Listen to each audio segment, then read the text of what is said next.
Welcome you all. और आज के क्लास में हम लोग डिस्कस कर रहे हैं question answer related to inductive effect. तो इसमें सबसे फर्स्ट क्वेश्चन है कि which of following has a strong plus I effect. ये चार ऑप्शन में जो हमें ग्रुप दिया है उसमें हमें देखना है कि सबसे ज़्यादा इलेक्ट्रॉन डोनेटिंग नेचर किसका है। स्ट्रॉन्ग प्लस आई इफेक्ट का मीनिंग हुआ कि कौन सा एटम या ग्रुप ऑफ एटम है जो इलेक्ट्रॉन को ज़्यादा से ज़्यादा डोनेट कर सकता है। तो इसमें हमें हर एक ऑप्शन को पहले एनालाइज करना होगा। जो फर्स्ट ऑप्शन में केमिकल स्पीसीज दिया है वो है हमारा O-। अब हम क्या करेंगे, इसको एक के अल्काइल ग्रुप के साथ कनेक्ट करेंगे, CH3O-। इसके इंडक्टिव इफेक्ट को कंपेयर करने के लिए हम ऑक्सीजन का न्यूट्रल फॉर्म भी ले सकते हैं, CH3OH। और जो दूसरा न्यूट्रल ये चार्ज फॉर्म लेंगे वो हो जाएगा हमारा CH3OH+। अब यहाँ पे तीन केमिकल स्पीसीज में हमारे पास ऑक्सीजन का तीन फॉर्म है। एक फॉर्म में ऑक्सीजन पे निगेटिव चार्ज, दूसरे फॉर्म में ऑक्सीजन न्यूट्रल और तीसरे फॉर्म में ऑक्सीजन पे है पॉजिटिव चार्ज। लेकिन ये तीनों ऑक्सीजन का जो इलेक्ट्रोनिगेटिविटी होगा वो डिफरेंट होगा। इसमें सबसे ज़्यादा इलेक्ट्रोनिगेटिविटी होगा O+ का, उसके बाद न्यूट्रल ऑक्सीजन एटम, और सबसे कम इलेक्ट्रोनिगेटिव है O-। अगर हम ये कंसेप्ट को अप्लाई करें यहाँ पे तो ये देख पाएंगे कि O- का जो इलेक्ट्रॉन डोनेटिंग नेचर है ये सबसे ज़्यादा होगा और O+ का इलेक्ट्रॉन विड्रॉइंग नेचर सबसे ज़्यादा होगा। हम लोग कैरेक्टरिस्टिक्स ऑफ इंडक्टिव इफेक्ट में स्टडी की है कि alkyl group electron donating group होता है, प्लस आई इफेक्ट शो करता है। तो अगर हम O- के प्लस आई इफेक्ट को अगर हम कंपेयर करें टर्शियरी अल्काइल ग्रुप के साथ R3C, तो हमें ये पता चलेगा कि O- का जो प्लस आई इफेक्ट है वो ये टर्शियरी अल्काइल ग्रुप से ज़्यादा है, 3 डिग्री अल्काइल ग्रुप से ज़्यादा। 3 डिग्री अल्काइल ग्रुप का plus I effect secondary alkyl group से ज़्यादा होता है। सेकेंडरी अल्काइल ग्रुप का plus I effect primary alkyl group से ज़्यादा होगा, उसका मिथाइल ग्रुप से ज़्यादा होगा। तो जितना अल्काइल ग्रुप है उससे भी ज़्यादा प्लस आई इफेक्ट होता है किसका, O- का। इसका रीज़न है कि ऑक्सीजन जो है वो 16th ग्रुप का एलिमेंट है, फर्स्ट एलिमेंट, और अपने ग्रुप में सबसे स्मॉल साइज होने के कारण इस पर जो निगेटिव चार्ज है ये निगेटिव चार्ज ज़्यादा से ज़्यादा कंसंट्रेटेड है।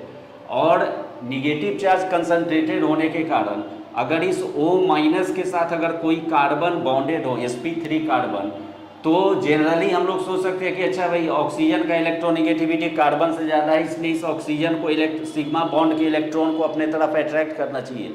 लेकिन ऐसा नहीं हो पाएगा यहाँ पे। क्यों?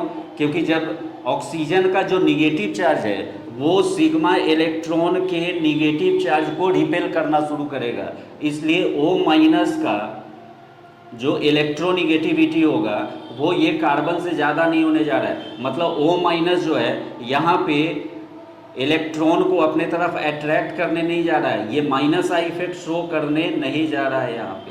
लेकिन यहीं पे अगर हम कार्बन के साथ कनेक्ट कर दे OH ग्रुप, तो ये अगर sp3 कार्बन है तो हम ये कंक्लूजन ड्रॉ कर सकते हैं कि ऑक्सीजन का इलेक्ट्रोनिगेटिविटी sp3 कार्बन से ज़्यादा है और ये सिग्मा बॉन्ड के इलेक्ट्रॉन को अपने तरफ अट्रैक्ट करेगा, इसलिए ऑक्सीजन पे बन गया Δ- और कार्बन पे बना Δ+। तो ऐसा सिचुएशन O- के साथ नहीं है। यहाँ पे कार्बन के साथ जो OH ग्रुप लगा है न्यूट्रल ऑक्सीजन एटम, ये oxygen minus I effect show कर रहा है। लेकिन ऑक्सीजन पे जब निगेटिव चार्ज हो और वो निगेटिवली चार्ज ऑक्सीजन जब कार्बन के साथ बॉन्डेड है, तब यहाँ पे ये O- माइनस आई इफेक्ट न शो करके ये शो करेगा प्लस आई इफेक्ट। तो ये बड़ा एक कंसेप्चुअल पार्ट हुआ कि हमारे पास जितना ग्रुप है इसमें हमें सबसे स्ट्रॉन्ग प्लस आई इफेक्ट को सिलेक्ट करना है।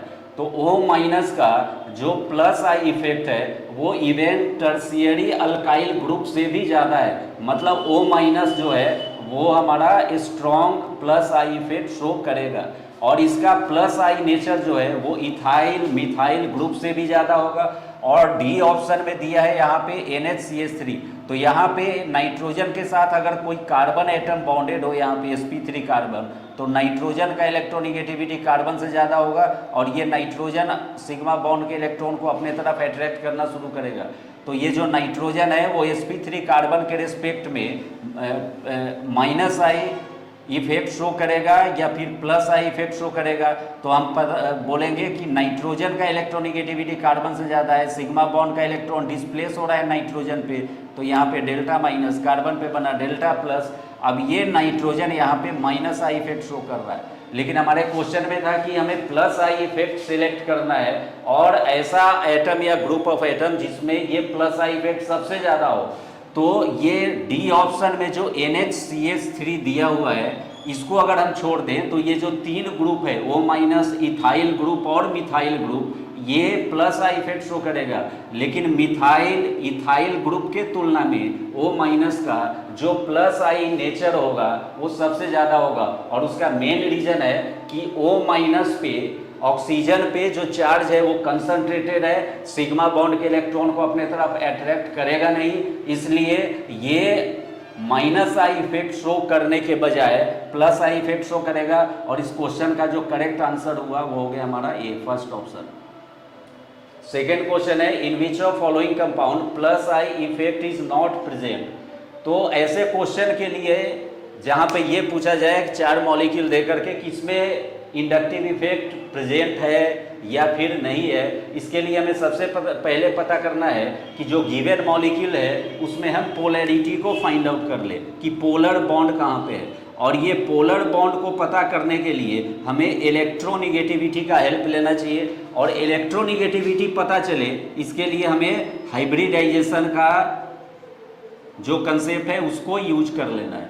तो अगर हम ये की पॉइंट अगर दिमाग में रखें कि अगर क्वेश्चन में पूछा है कि इंडक्टिव इफेक्ट प्रेजेंट है या नहीं है, तो सबसे पहले उस मॉलिक्यूल में हमें देखना क्या है, पोलर बॉन्ड।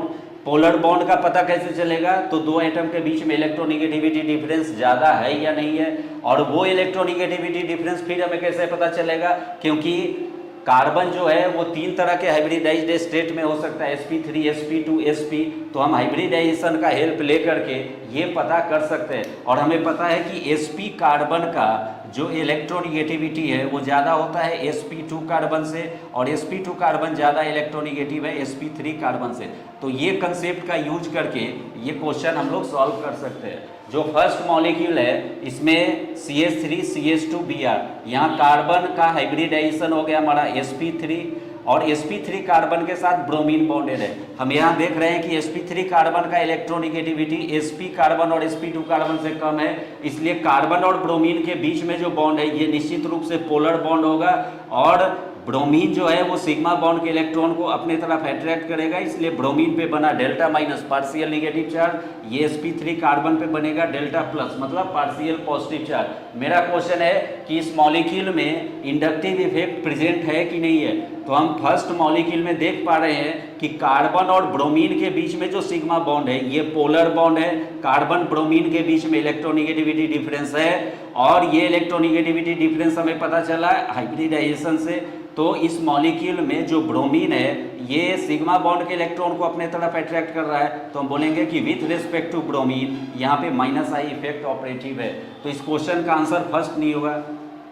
सेकेंड मॉलिक्यूल में ये कार्बन का हाइब्रिडाइजेशन है sp3, ये डबल बॉन्डेड कार्बन है sp2, और ये भी कार्बन हो गया हमारा sp2। हमें पता है कि sp2 कार्बन का इलेक्ट्रोनिगेटिविटी sp3 कार्बन से ज़्यादा होता है, इसलिए ये sp2 कार्बन सिग्मा बॉन्ड के इलेक्ट्रॉन को अपने तरफ अट्रैक्ट करना शुरू करेगा, और सिग्मा बॉन्ड का इलेक्ट्रॉन जब sp2 कार्बन की ओर डिस्प्लेस होगा तो sp3 कार्बन पे यहाँ पे बनेगा delta plus charge. Delta plus बनने का मतलब हुआ कि यहाँ पर जो CH3 ग्रुप है ये प्लस आई इफेक्ट शो कर रहा है, इलेक्ट्रॉन डोनेटिंग ग्रुप है, इसलिए इस मॉलिक्यूल में भी इंडक्टिव इफेक्ट प्रेजेंट है। थर्ड ऑप्शन में यहाँ पे कार्बन का जो हाइब्रिडाइजेशन है वो है sp3, ये कार्बन जो ट्रिपल बॉन्डेड है इसका हाइब्रिडाइजेशन होगा sp, और ये कार्बन का भी हाइब्रिडाइजेशन होगा sp। हमें पता है कि sp carbon is more electronegative than sp3 carbon, इसलिए यहाँ पर भी जो sp कार्बन है वो सिग्मा बॉन्ड के इलेक्ट्रॉन को अपने तरफ अट्रैक्ट कर रहा है, जिसके कारण ये sp3 कार्बन पे डेल्टा प्लस का फॉर्मेशन होगा। और डेल्टा प्लस sp3 कार्बन पे बनने का मतलब हुआ कि यहाँ जो मिथाइल ग्रुप है CH3 ग्रुप, ये प्लस आई इफेक्ट शो करेगा, मतलब इलेक्ट्रॉन डोनेटिंग ग्रुप हुआ। तो थर्ड मॉलिक्यूल में भी इंडक्टिव इफेक्ट ऑपरेटिव है, प्रेजेंट है। जो हमारा लास्ट ऑप्शन है CH3 CH2 CH3, यहाँ पे तीनों कार्बन एटम का हाइब्रिडाइजेशन है sp3 एंड sp3, मतलब इस मॉलिक्यूल में कार्बन कार्बन के बीच का जो इलेक्ट्रोनिगेटिव डिफरेंस है वो जीरो है, और थ्रू आउट मॉलिक्यूल यहाँ पे नॉन पोलर नेचर होगा। और जब नॉन पोलर नेचर हो गया, मतलब यहाँ पे अगर कोई पोलर बॉन्ड प्रेजेंट नहीं है तो यहाँ पे इंडक्टिव इफेक्ट ऑपरेटिव नहीं होगा, इंडक्टिव इफेक्ट प्रेजेंट नहीं होगा। तो इस क्वेश्चन का जो करेक्ट आंसर है वो होगा हमारा डी ऑप्शन, ये CH3 CH2 CH3 मॉलिक्यूल। तो अगर ये क्वेश्चन में पूछा जाए कि इंडक्टिव इफेक्ट है या नहीं, तो ये कंसेप्ट को हम लोग यूज कर सकते हैं। वो कंसेप्ट है हमारा कि पोलर बॉन्ड का पता किया जाए। पोलर बॉन्ड कैसे मालूम हो पाएगा कि वहाँ पे इलेक्ट्रोनिगेटिव डिफरेंस है या नहीं। इलेक्ट्रोनिगेटिव डिफरेंस को पता करने के लिए हमें क्या करना होगा, we will take help of hybridization. चूंकि ऑर्गेनिक कंपाउंड में कार्बन तीन फॉर्म में, तीन हाइब्रिडाइज्ड स्टेट में हो सकता है, sp carbon, sp2 carbon, sp3 carbon, और तीनों कार्बन का इलेक्ट्रोनिगेटिविटी डिफरेंस होगा। वहाँ पे इलेक्ट्रोनिगेटिविटी अलग अलग होता है, और इलेक्ट्रोनिगेटिविटी का ऑर्डर क्या है वो यहाँ पे दिया है। तो इसका हेल्प लेकर के हम ये पता कर सकते हैं कि in given molecule whether inductive effect is present और नॉट। नेक्स्ट क्वेश्चन जो है, in which of following compounds plus I effect of methyl is not present, मतलब ऐसा कौन सा मॉलिक्यूल है जिसमें methyl group plus I effect को शो नहीं कर रहा है। तो फर्स्ट मॉलिक्यूल की अगर हम बात करें तो यहाँ का जो मिथाइल ग्रुप है यह है हमारा sp3 हाइब्रिडाइज्ड, ये कार्बन का हाइब्रिडाइजेशन हुआ sp3, और ये sp3 कार्बन रिंग के जिस कार्बन के साथ बॉन्डेड है उसका हाइब्रिडाइजेशन होगा sp2। अब हमें पता है कि sp3 कार्बन का इलेक्ट्रोनिगेटिविटी sp2 कार्बन से कम होता है, इसलिए ये जो sp2 कार्बन है वो सिग्मा बॉन्ड के इलेक्ट्रॉन को अपने तरफ अट्रैक्ट करना शुरू किया। मतलब यहाँ का जो मिथाइल ग्रुप है, ये मिथाइल ग्रुप हमारा प्लस आई इफेक्ट शो करेगा, इलेक्ट्रॉन डोनेटिंग नेचर रखेगा। क्वेश्चन में था कि in which of following compound plus I effect of methyl is not present. तो फर्स्ट मॉलिक्यूल में methyl plus I effect show कर रहा है, इसलिए इस क्वेश्चन का जो आंसर है वो ए नहीं होने जा रहा है। सेकेंड मॉलिक्यूल में ये रिंग का जितना कार्बन है सारा कार्बन sp3 हाइब्रिडाइज्ड है, और ये मिथाइल ग्रुप का भी कार्बन sp3 हाइब्रिडाइज्ड है। मतलब यहाँ रिंग के कार्बन और इस मिथाइल ग्रुप के sp3 कार्बन के बीच में इलेक्ट्रोनिगेटिव डिफरेंस जीरो हुआ, इसलिए ये हो गया हमारा नॉन पोलर बॉन्ड। और नॉन पोलर बॉन्ड हो जाने के कारण यहाँ का जो मिथाइल ग्रुप है ये कोई प्लस आई इफेक्ट शो करने नहीं जा रहा है। तो इस क्वेश्चन का जो करेक्ट ऑप्शन है दैट विल बी बी। हम थर्ड मॉलिक्यूल को भी चेक करेंगे, यहाँ पर भी ये double bonded carbon sp2 hybridised है, ये डबल बॉन्डेड कार्बन भी sp2 हाइब्रिडाइज्ड होगा, और ये मिथाइल ग्रुप का कार्बन है sp3 हाइब्रिडाइज्ड। हमें पता है कि sp2 carbon is more electronegative than sp3 carbon, इसलिए sp2 कार्बन सिग्मा बॉन्ड के इलेक्ट्रॉन को अपने तरफ अट्रैक्ट किया, और sp3 कार्बन पे यहाँ पे बनेगा डेल्टा प्लस चार्ज। तो इस मिथाइल ग्रुप के कार्बन पे डेल्टा प्लस चार्ज फॉर्म होने का मतलब है कि यहाँ जो मिथाइल ग्रुप है ये प्लस आई इफेक्ट शो कर रहा है यहाँ पे, इसलिए इस क्वेश्चन का करेक्ट आंसर ये भी नहीं होने जा रहा है। डी ऑप्शन में जो हमें मॉलिक्यूल दिया इसका हम कंप्लीट स्ट्रक्चर इस तरह लिख सकते हैं, CH3 C double bond O और H, ये एल्डिहाइड मॉलिक्यूल है, और इस एल्डिहाइड मॉलिक्यूल में ये कार्बोनिल ग्रुप हुआ, और कार्बोनिल ग्रुप का जो कार्बन है that will be called as carbonyl carbon, और ये कार्बोनिल कार्बन का जो हाइब्रिडाइजेशन है दैट इज sp2, और मिथाइल ग्रुप के कार्बन का हाइब्रिडाइजेशन है sp3। अगेन हम ये देख पा रहे हैं कि sp2 carbon more electronegative than sp3 carbon, इसलिए मिथाइल ग्रुप के कार्बन पे डेल्टा प्लस चार्ज का फॉर्मेशन होगा, और ये जो मिथाइल ग्रुप है ये प्लस आई इफेक्ट शो करेगा।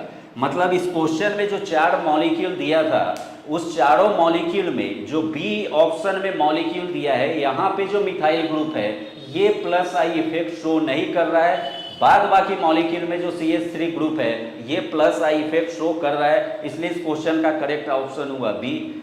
नेक्स्ट क्वेश्चन है, in which of following compounds minus I effect of methyl is operative. मतलब ये कौन सा ऐसा मॉलिक्यूल है जिसमें मिथाइल ग्रुप मतलब CH3 group minus I effect show करेगा। तो फर्स्ट मॉलिक्यूल की अगर हम बात करें तो CH3Cl, यहाँ पे जो कार्बन है दैट इज sp3 हाइब्रिडाइज्ड, और sp3 कार्बन के साथ क्लोरीन बॉन्डेड है तो ये पोलर बॉन्ड होगा। कार्बन और क्लोरीन के बीच में इलेक्ट्रोनिगेटिव डिफरेंस है, chlorine is more electronegative than sp3 carbon, इसलिए सिग्मा बॉन्ड का जो इलेक्ट्रॉन है that will be more displaced towards the chlorine. Chlorine पे बना डेल्टा माइनस, sp3 कार्बन पे डेल्टा प्लस। तो यहाँ पे कार्बन क्लोरीन के बॉन्ड का जो सिग्मा बॉन्ड है उसमें जो इलेक्ट्रॉन है वो नॉन यूनिफॉर्मली डिस्ट्रीब्यूटेड है between sp3 carbon and chlorine, इसलिए इस सिग्मा बॉन्ड में इलेक्ट्रॉन का इनबैलेंसिंग हुआ, और इनबैलेंस इलेक्ट्रॉन होने के कारण इसके पास पोलर नेचर है, और पोलर नेचर के साथ साथ यहाँ जो मिथाइल ग्रुप है ये प्लस आई इफेक्ट शो करेगा यहाँ पे। सेकेंड मॉलिक्यूल में CH3 दोनों कार्बन एटम का हाइब्रिडाइजेशन हो गया sp3, और electronegative difference between 2sp3 carbon is 0। तो यहाँ का जो बॉन्ड है कार्बन कार्बन बॉन्ड ये नॉन पोलर हुआ, और नॉन पोलर होने के कारण यहाँ का कोई भी जो मिथाइल ग्रुप है ये इंडक्टिव इफेक्ट शो करने नहीं जा रहा है, इसलिए बी ऑप्शन भी इनकरेक्ट हुआ। थर्ड ऑप्शन है CH3MgBr, इसको हम लोग बोलते हैं organometallic compound. Organometallic compound, organometallic compound का मतलब होता है कि जब कार्बन एक मेटल के साथ बॉन्डेड हो that is called as organometallic compound. और हमें पता है कि carbon is non metal, magnesium is metal, इसलिए नॉन मेटल इलेक्ट्रोनिगेटिव नेचर रखेगा, मैग्नीशियम जो मेटल है वो इलेक्ट्रोपॉजिटिव नेचर रखेगा। इलेक्ट्रोपॉजिटिव नेचर का मतलब हुआ कि उस पर प्लस चार्ज प्रेजेंट होने जा रहा है, और वो कार्बन जो मेटल के साथ बॉन्डेड है वो इलेक्ट्रोनिगेटिव है, इसलिए उस पर निगेटिव चार्ज प्रेजेंट होने जा रहा है। तो इस ऑर्गेनोमेटेलिक कंपाउंड में जो CH3 ग्रुप है ये CH3 group minus I effect को शो करेगा, मतलब CH3 के रेस्पेक्ट में माइनस आई इफेक्ट यहाँ पे ऑपरेटिव होगा, क्योंकि क्वेश्चन में ही बोला है कि in which of following compound minus I effect of methyl is operative. तो ये जो मिथाइल ग्रुप का कार्बन एटम है ये यहाँ पे कार्बन मैग्नीशियम के बीच जो बॉन्ड है इस बॉन्ड के इलेक्ट्रॉन को अपने तरफ अट्रैक्ट करेगा और ये माइनस आई इफेक्ट शो करेगा। फिर है यहाँ पे लास्ट ऑप्शन में CH3NO2, यहाँ पे कार्बन नाइट्रोजन के साथ बॉन्डेड है, nitrogen is more electronegative than carbon, इसलिए यहाँ पर कार्बन पे बनेगा डेल्टा प्लस, और ये जो मिथाइल ग्रुप है ये प्लस आई इफेक्ट शो करेगा। तो इस क्वेश्चन के अकॉर्डिंग हमें ये पता करना था कि कौन सा ऐसा मिथाइल ग्रुप है जहाँ पे माइनस आई इफेक्ट ऑपरेटिव है, तो वो आंसर होगा हमारा CH3MgBr, मतलब ऑर्गेनोमेटेलिक कंपाउंड, जहाँ पे कार्बन मैग्नीशियम मेटल के साथ बॉन्डेड है और ये कार्बन पे माइनस चार्ज होगा, और माइनस चार्ज होने का मतलब है कि ये कार्बन जो मिथाइल ग्रुप का है जो माइनस आई इफेक्ट को शो करने जा रहा है। तो इसका करेक्ट ऑप्शन होगा हमारा सी। तो आज के क्लास में हम लोग इंडक्टिव इफेक्ट पे बेस्ड बहुत इंफॉर्मेटिव और कंसेप्चुअल क्वेश्चन देखे, आगे भी हम लोग क्वेश्चन डिस्कस करेंगे। तो इस क्वेश्चन से रिलेटेड जो डाउट है वो हमें आप कमेंट बॉक्स में पोस्ट कर सकते हैं। Thank you.